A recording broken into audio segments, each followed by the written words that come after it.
and welcome to another ONYX tutorial video with AVLI. My name is Caitlin, and in this video we are going to be looking into how to customize your ONYX file. In the last video, we looked very briefly at how you can customize your ONYX file. Starting from any tab, simply go up to the top and click on the monitor icon with the lock in it. From here, I need to unlock my workspace in order to have the option of editing it. Next to the unlock button, there is an Edit View button, which allows me some options to edit the view I am currently in, which in this case is the Groups and Preset Strips tab. I'm going to use the question mark function to show you what they are. Starting from left to right, they are as follows. New View, create a new empty view. Save View, save the current view. Layouts, choose one of the layouts to change the current view. Resize Window, resize one or more windows in this view. Swap, swap windows in this current view. Delete window, delete one or more windows in the current view. Exit edit, exit the edit mode for the views. The next option is the Manage Workspaces button. If I select this button, I'm provided a handful of options to edit the various workspaces I have in this ONYX file. Something we haven't discussed yet are the multiple different workspaces that you have available to you. Basically, you can set up different workspaces if you have operators who prefer to look at and use different views.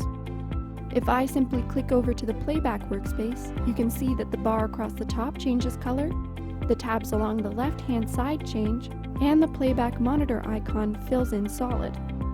This is an example of a default workspace along with the DJ and examples workspaces. You can add new workspaces, rename existing workspaces, delete existing workspaces, copy existing workspaces, change the color at the top of an existing workspace, and open the Workspaces options page in the menu by pressing the Tools button. If you want to rename, delete, copy, or change the color of a certain workspace, make sure it is the one you have selected. You can tell which workspace you currently have selected because the icon will be filled in solid, and the top of the workspace will match the color of the icon. I'm going to rename my Compose workspace. Feel free to name yours according to your organization or any name you think appropriate. I am also going to change the color at the top just to show you what it looks like. So I'll rename this file Caitlin's file, and I'm going to change the color. I like purple, so I'll go with something like this. Lastly, there is a Launch Views button found in this little pop-up menu. This will allow you to navigate to any view. It does not add it to the sidebar, but it does provide you quick access to any different view you may need. Now that we've addressed the basics of how to manage the different workspaces, let's revisit how to add new tabs to your sidebar. You can get to the Workspaces Edit section by pressing the ONYX menu button in the top left of the screen and going to the Sidebars section. You only have access to this section when your workspace is unlocked. On this screen, there is a copy of the sidebar with all of the tabs from the workspace you are currently in. As I click between them, the right-hand side of the screen will change to reflect the location of that particular screen in this menu. The tab that you have selected will be lit up red on the sidebar. Once you have the tab that you would like to edit selected, you can simply click through this menu to find the view that you would like to import here. There are too many options to describe every single one in detail, so I'll just outline the 8 different variations. First, I'm going to make sure that I have tab 10 selected to make sure that I'm editing a blank spot and not a view that I want to keep. Along the left-hand side of the menu, there are 8 options. They are as follows. Option 1, None. This is where you can remove the function that is assigned to the current tab. Since this one is empty, I don't have that option. I can add a new empty screen, which is basically a custom screen, which will pop up like this. I can split the sections however many times I want and add whichever views I want to each section I split. The Choose Existing Screen option will open up the tab so that you can pick through all of your options, so that you can have a better idea of what you're picking instead of just picking a view based on the name. Option 2, Views. This is where you can choose between different views that have been created by Obsidian. Views usually consist of different windows. Option 3, Windows. This is where you can select between different windows. There's not enough time to explain every single one, so I would encourage you to take some time to take a look at them. Some of the names you may recognize, such as 2D Plan or the groups. Option 4, Commands. This is where you can assign different commands to your tab, such as Save Show or Clear Clear, which you already have assigned to tab 5 and 6.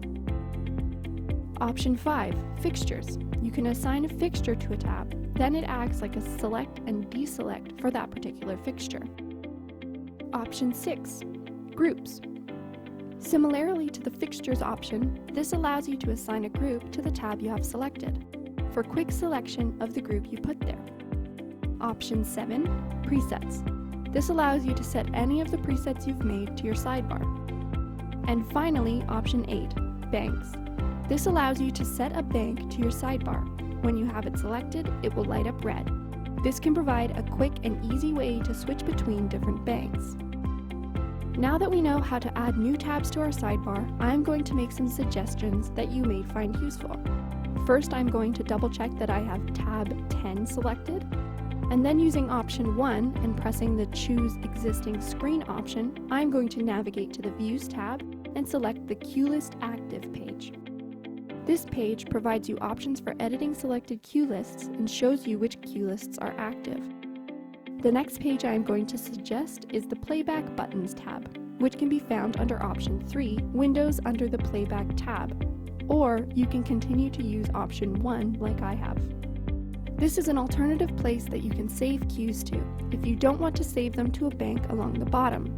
You can move queues here, activate queues here, release queues here, etc.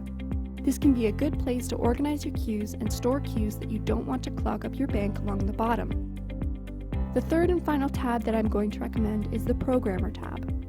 This tab populates with the parameter settings for all of the lights that are currently active. This does not include lights that are active due to being in an active queue. This will show the values for lights that you have manually set using the Groups and Preset Strips tab, for example. There are a lot of valuable windows and views in ONYX, so I would encourage you to spend some time exploring them to see if there are any that catch your attention. That should be all you need to know about how to customize your space. Look to our later videos for some instruction on how to get started with effects in ONYX and for an overall review of what we have covered in this series so far.